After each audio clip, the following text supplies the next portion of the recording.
The great chamber fell silent when Al entered through the eastern doors. His footsteps clicked against the marble floor, each sound echoing through the massive room like a heartbeat. Representatives from 47 species sat in rising rows of seats, all of them watching the old soldier make his way to the witness platform. Al moved slowly. His body showed the marks of war. Deep scars crossed his brown carapace. His left antenna hung crooked, never properly healed. One of his forearms ended at the elbow, the rest of it lost somewhere on a human world whose name he still could not speak without trembling. The tribunal had called him here to speak. After 30 years of silence, the Galactic Council wanted to understand what had happened during the human conflict. They wanted records. They wanted facts. They wanted to know why the greatest military alliance in known space had surrendered to a species that had only discovered faster-than-light travel 2 centuries ago. Al reached the platform and turned to face the assembly. His compound eyes moved across the crowd. He saw generals in their ceremonial armor. He saw diplomats with their silver robes. He saw young officers from a dozen worlds, all of them too young to remember the war. They looked at him with curiosity, perhaps even boredom. Another old soldier telling old stories. They did not understand. They could not understand, not yet. "State your name and rank for the record," said the chief arbiter, whose blue skin glowed softly in the chamber's light. "Al," he said.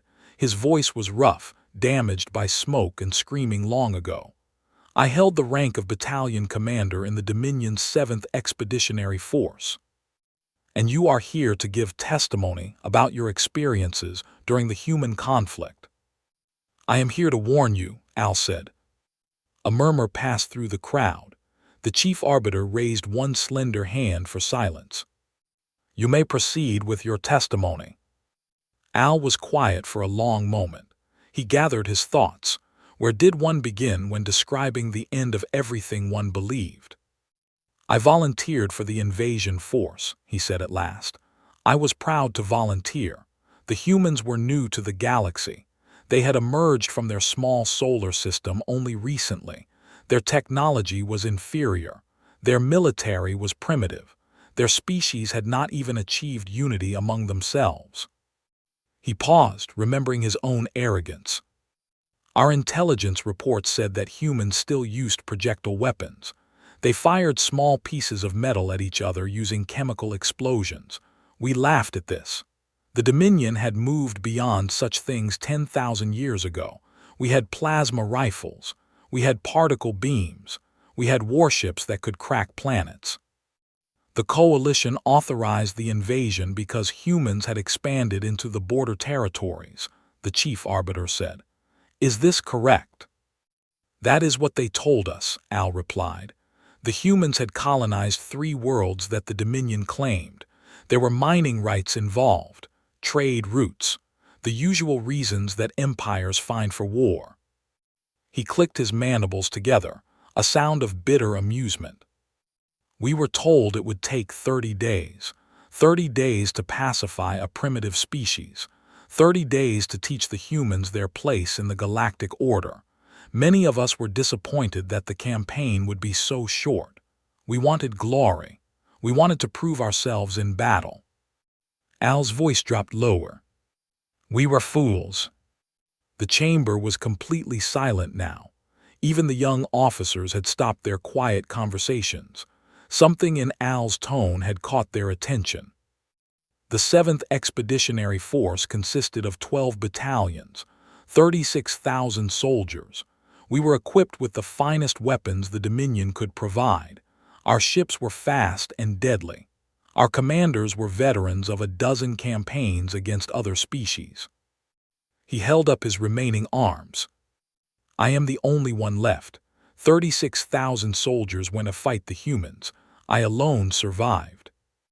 Gasps echoed through the chamber. One young officer stood up, his face showing disbelief. "That is impossible," he said. "No primitive species could destroy an entire expeditionary force. The military was the finest in the coalition." Al turned his head toward the young officer. He stared at him for a long moment. "Sit down, child," he said quietly. "Sit down and listen. Learn what we learned. Learn it here in this safe chamber rather than learning it the way I did." The young officer sat. "The humans have a concept," Al continued. "They call it hell. It is a place of endless suffering in their mythology, a place where souls are sent for punishment after death. When human soldiers spoke of our war, they called it hell. They were not wrong." He turned back to face the full assembly. "But here is what you must understand, what you must carry with you when you leave this chamber. The humans called it hell and they went there willingly. They walked into the fire and the blood and the death and they smiled. That is what we did not understand. That is what broke us." Al moved to the edge of the platform. His eyes swept across the representatives of 47 species, all of them watching him with growing unease. "We had fought other species before. All of them fought according to rules. There were battle lines. There were negotiations. There were limits to what civilized beings would do to each other. War was terrible, yes, but it was organized.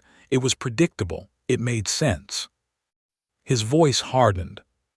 "The humans did not fight like civilized beings. They fought like something from the dark times before civilization existed. They fought like animals. No, that is wrong. Animals fight to survive. Animals fight for food or territory or mates. Animals will run when they are beaten." Al leaned forward. "Humans do not run. Humans fight for ideas. They fight for revenge. They fight for their children and their parents and their friends. They fight for pieces of colored cloth they call flags. They fight because fighting is in their blood, woven into every cell of their bodies."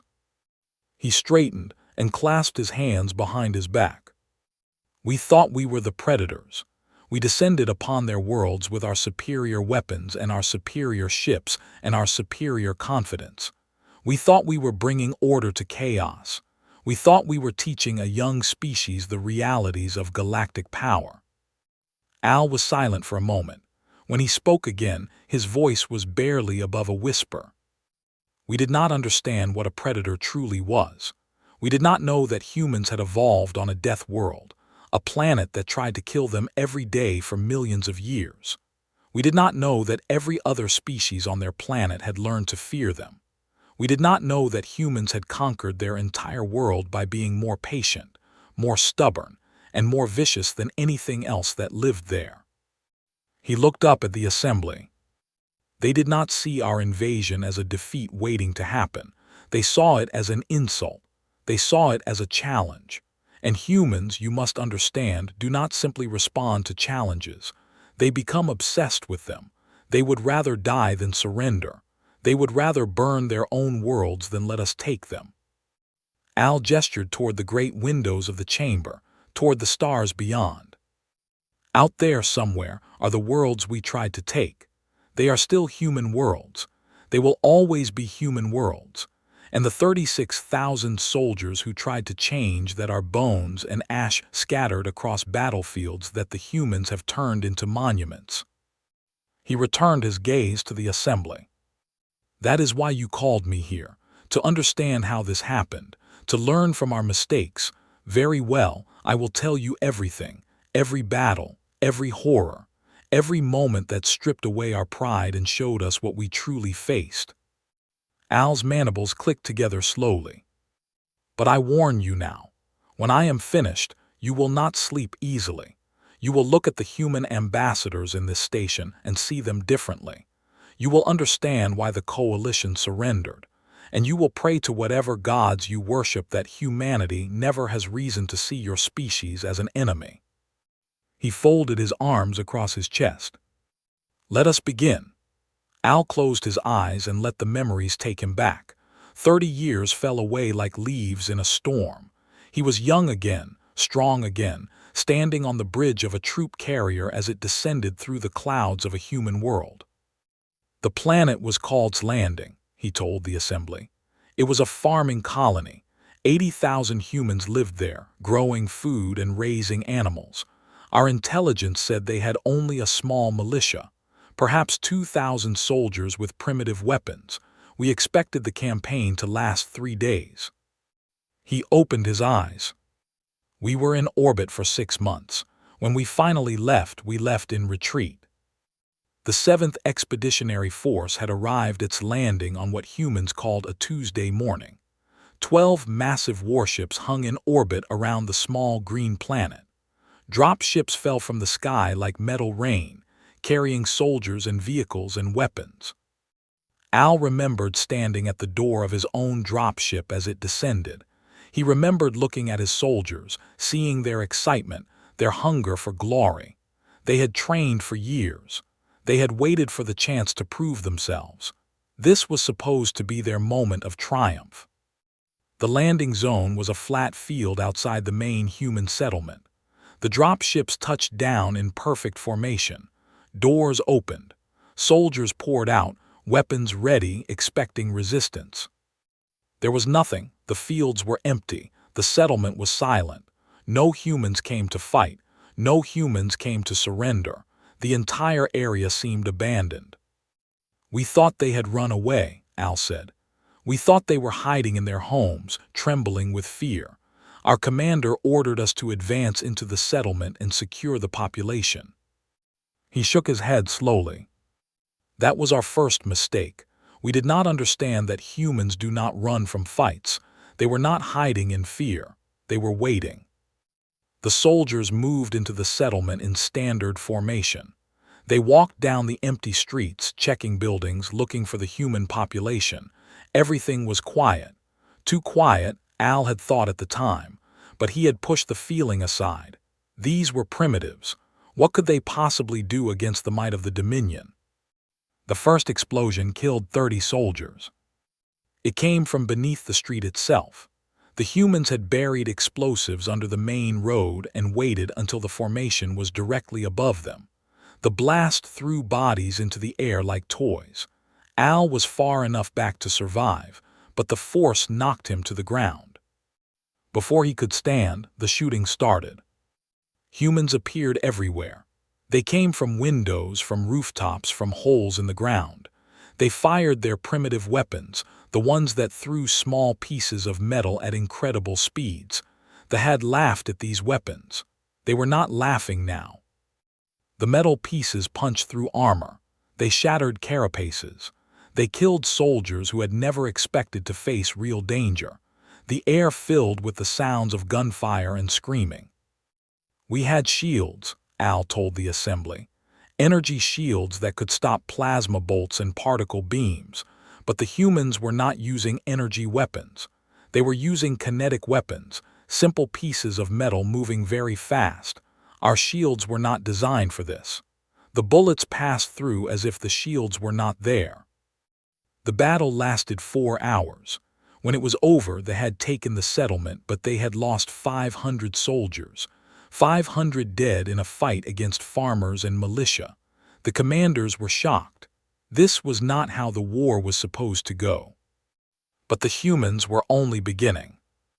That night, Al learned that humans could see in darkness. Not as well as in daylight, but well enough. And they had devices that let them see heat, see movement, see things that eyes could not detect. When the sun went down, the humans attacked again. "We needed light to fight," Al explained. "Our eyes were made for the bright days of our home world. In darkness, we were nearly blind. But we set up lights around our camp. We thought this would protect us." He made a sound of bitter amusement. "The humans shot out the lights first, then they came for us." It was chaos. Soldiers fired blindly into the darkness, hitting nothing. Humans moved like ghosts, appearing and disappearing, killing and vanishing before anyone could respond. They made sounds, too, terrible sounds.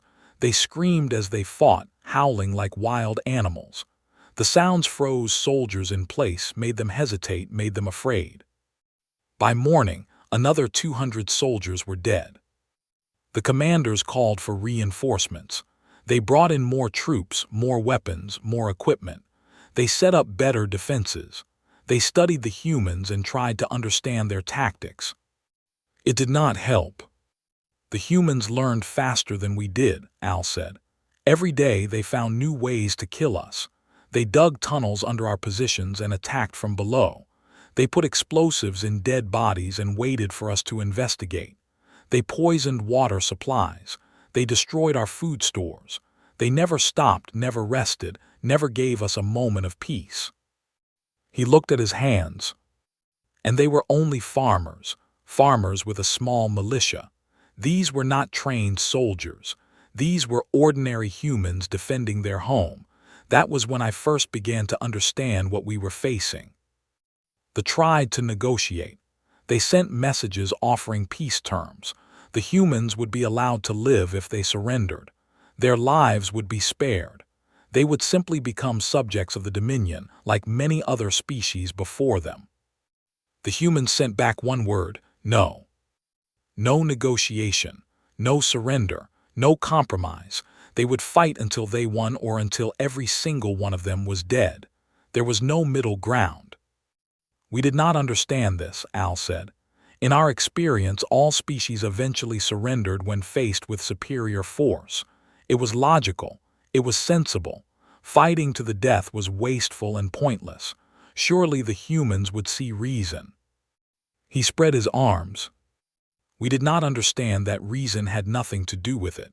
Humans are not logical creatures. They are emotional creatures. They felt that we had insulted them, violated their home, threatened their families.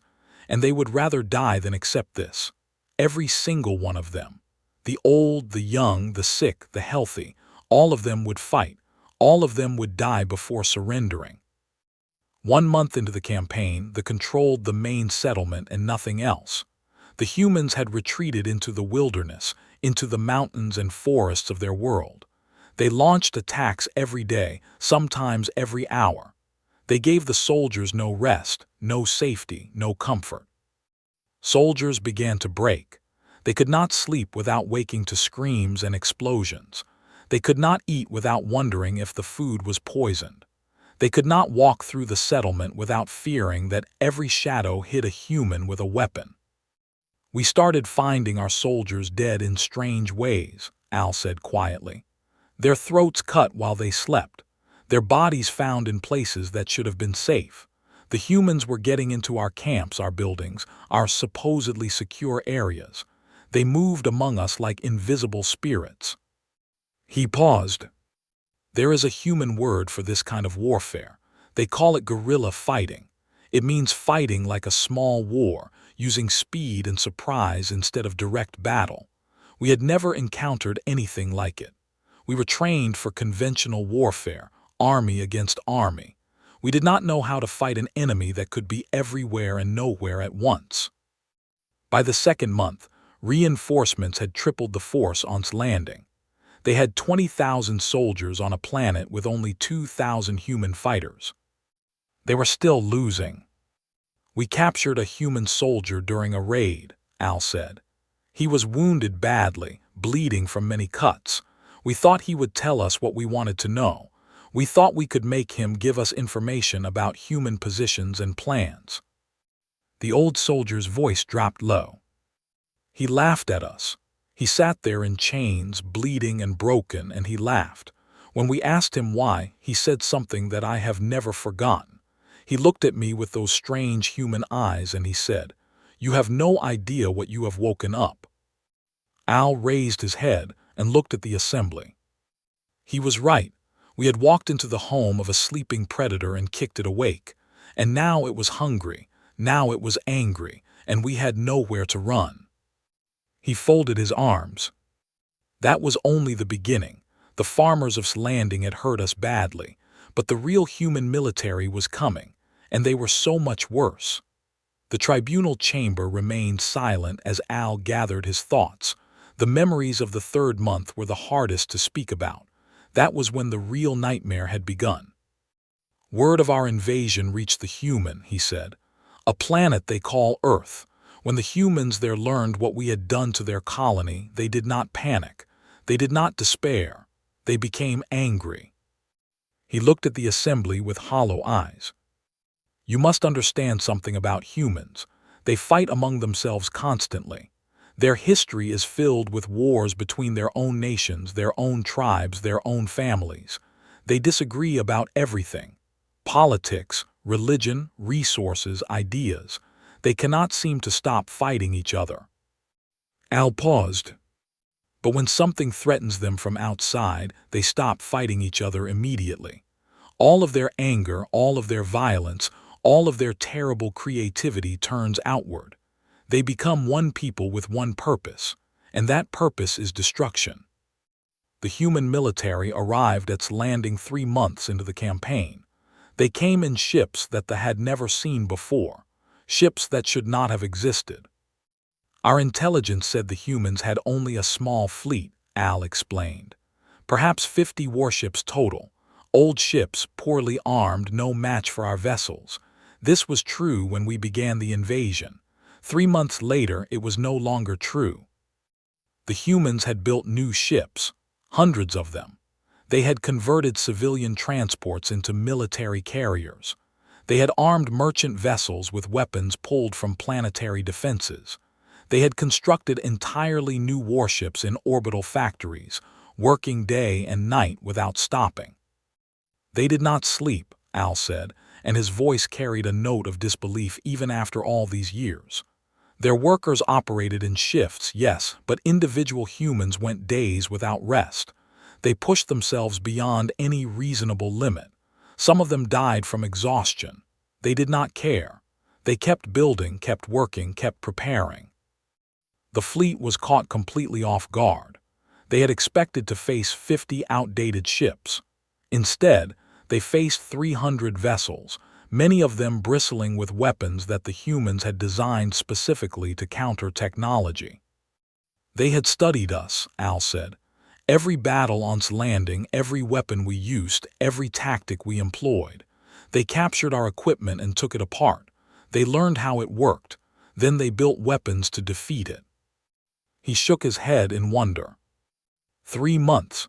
In 3 months, they had analyzed our technology, designed countermeasures, and mass-produced weapons to exploit our weaknesses.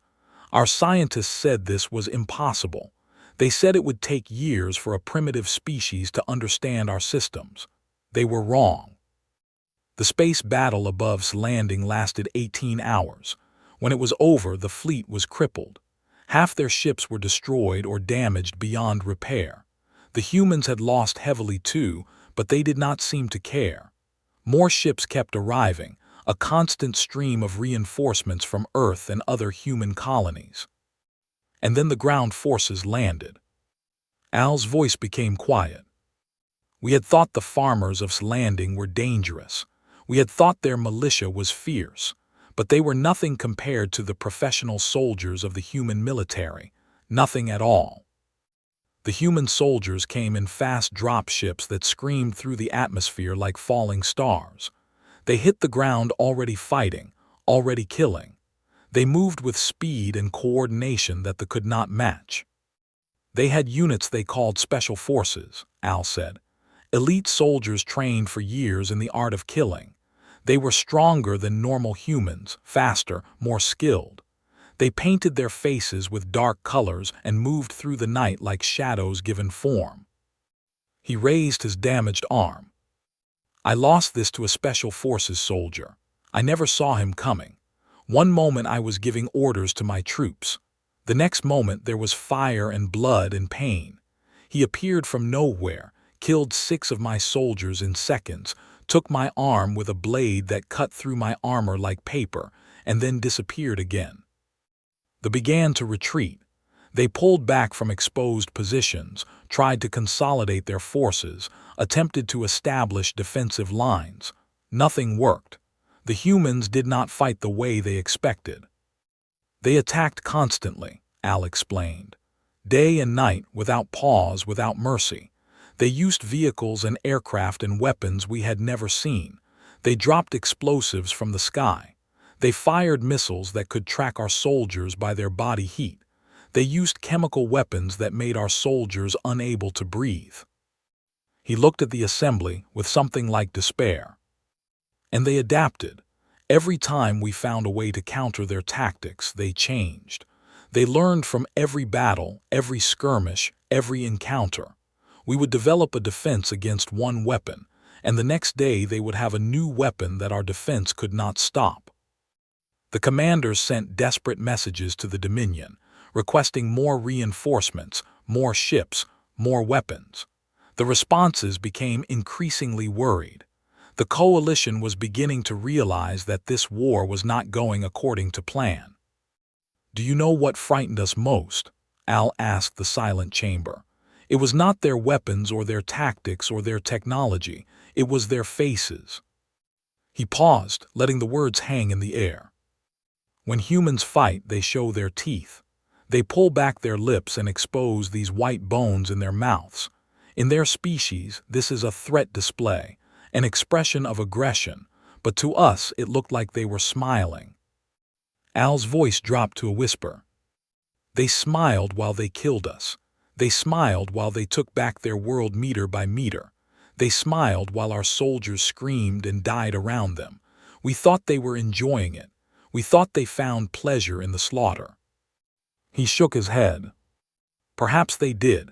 I have never been certain. But I know that seeing those smiles, those terrible expressions of joy or fury or madness, broke something in our soldiers. We began to see humans as monsters, demons from some dark mythology, creatures that existed only to kill and destroy." By the 4th month, they had lost control of landing.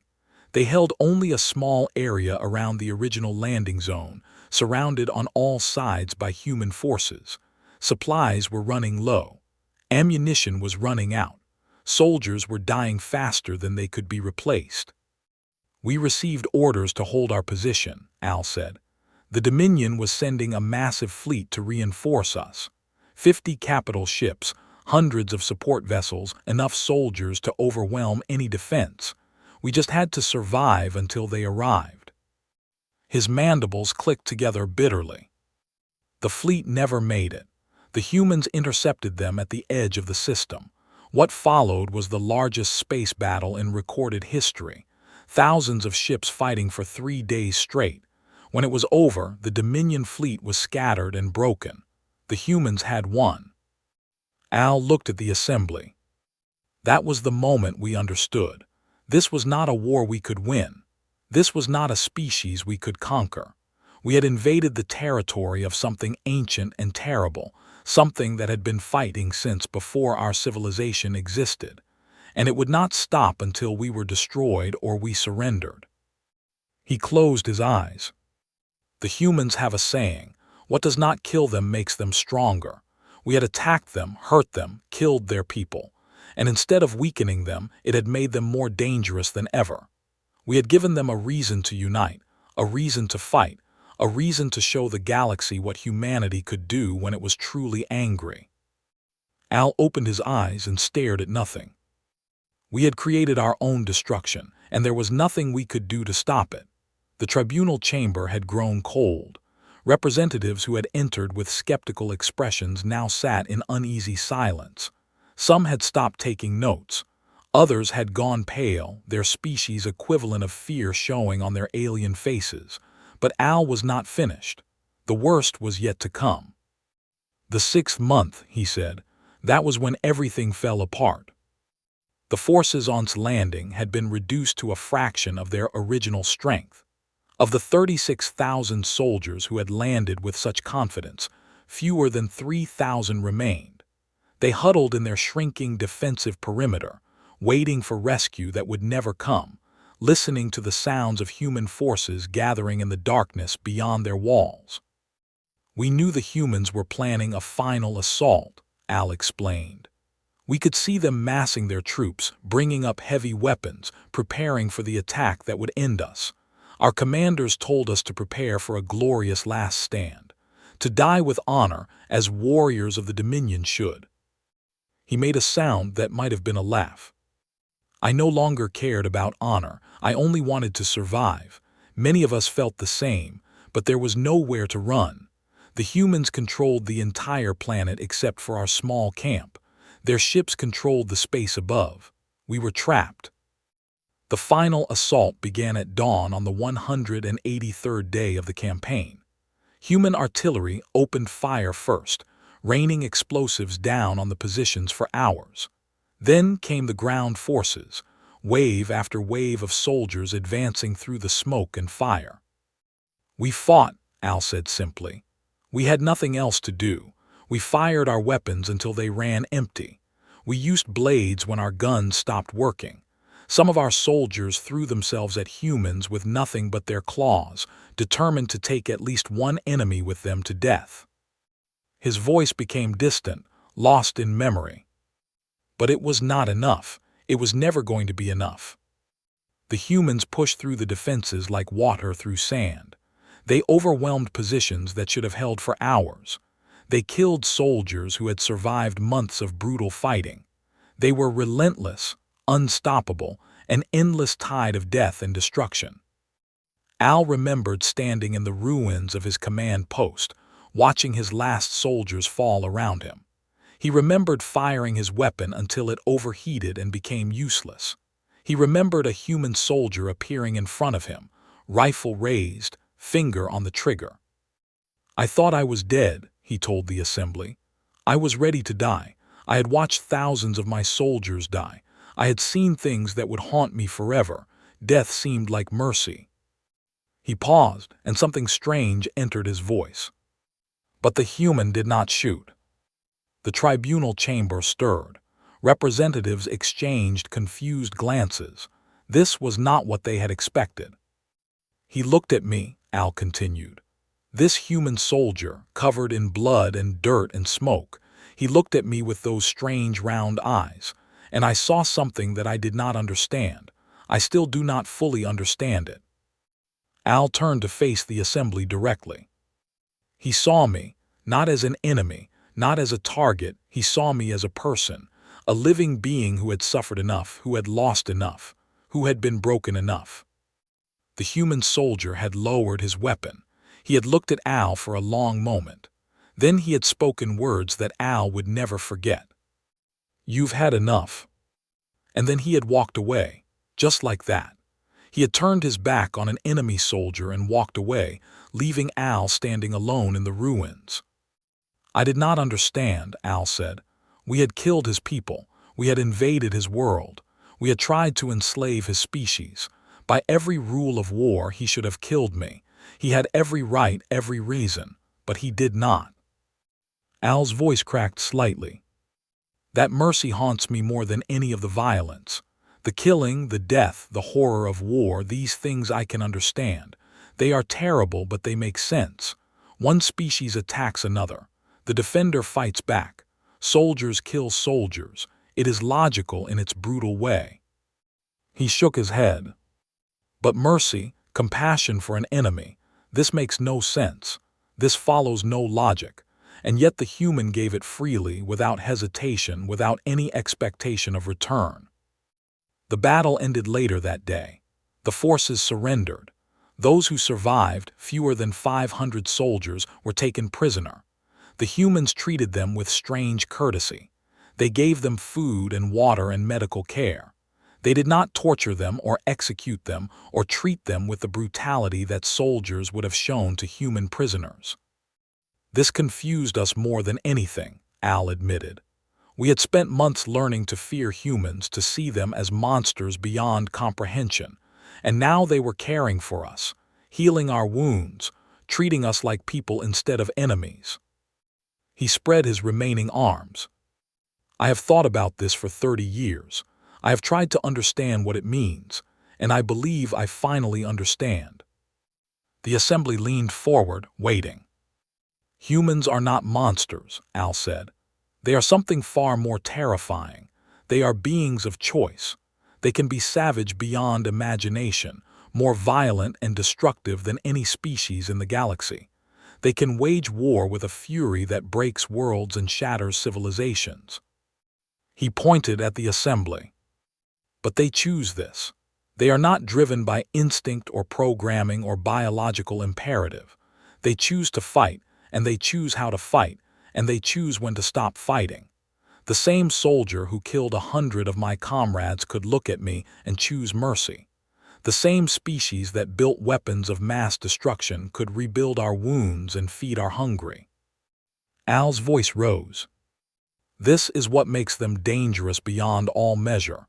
You cannot predict them, you cannot understand them, you cannot prepare for them because they can be anything. They can do anything.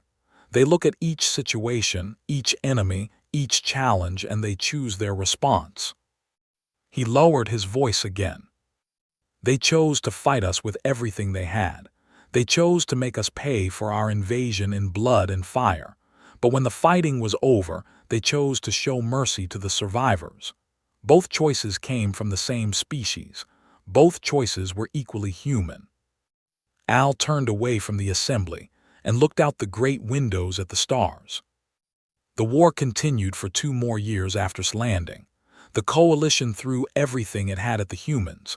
Fleets, armies, weapons of terrible power. None of it was enough. The humans pushed back, system by system, world by world. They took the war to our territory. They showed us what it felt like to be invaded, to be conquered, to be humiliated. He was silent for a moment.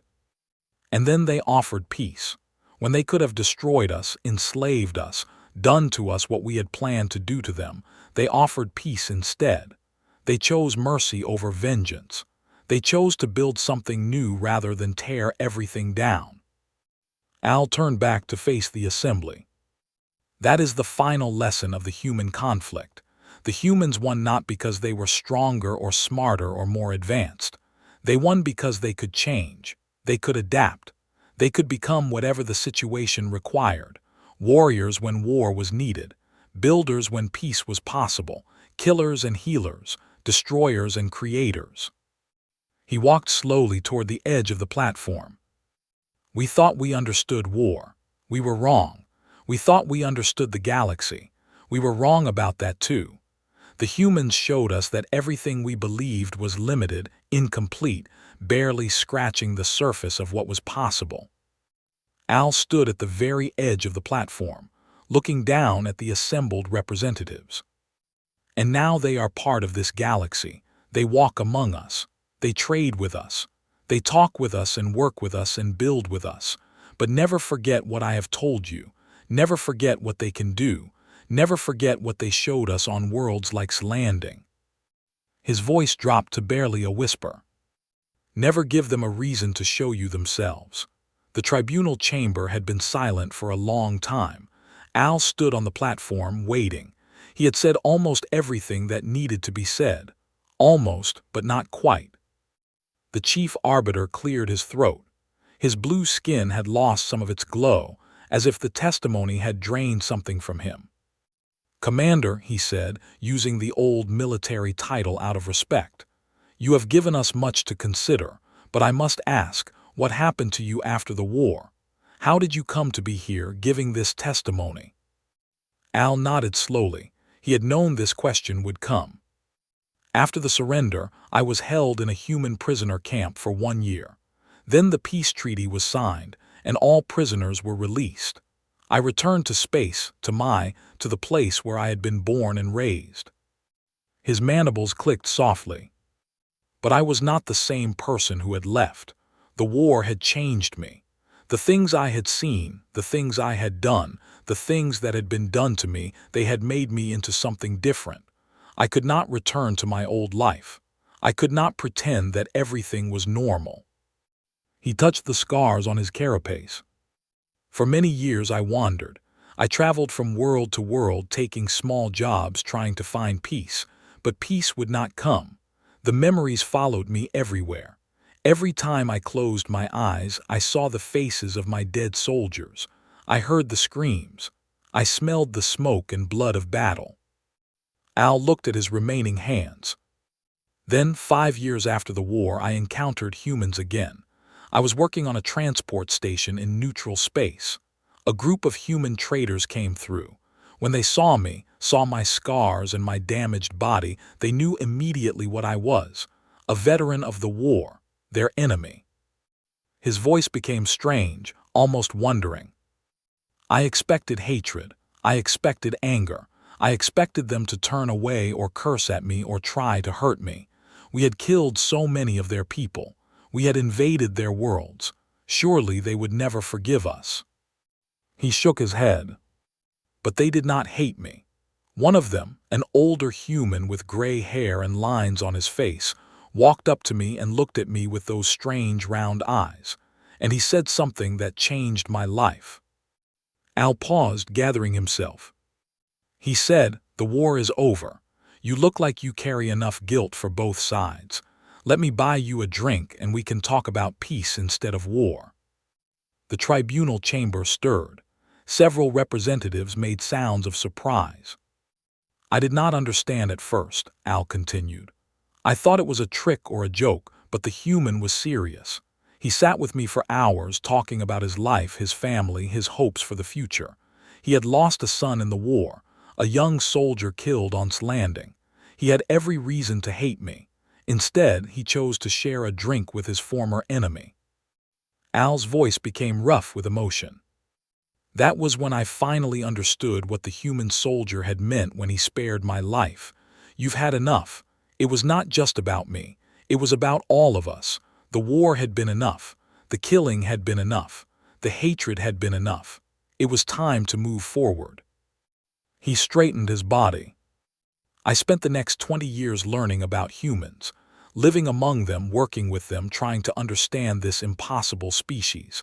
I learned their language. I read their history. I studied their art and music and literature. And the more I learned, the more amazed I became." Al began to pace across the platform. "Humans are young. As a species, they have existed for only a tiny fraction of the time that most galactic civilizations have existed. Yet in that short time, they have done things that no other species has accomplished. They have climbed from caves to starships in mere thousands of years. They have survived ice ages and plagues and wars that killed millions of their own kind. They have looked at every challenge the universe threw at them and found ways to overcome it." He stopped and faced the assembly. "But more than that, they have grown. They have changed. The humans of today are not the same as the humans of their ancient past. They have learned from their mistakes, at least sometimes. They have found ways to be better, kinder, more peaceful. Not always, not perfectly, but they try." Al pointed at the great windows. "Out there right now there are humans building new colonies, creating new art, raising new children, making new discoveries.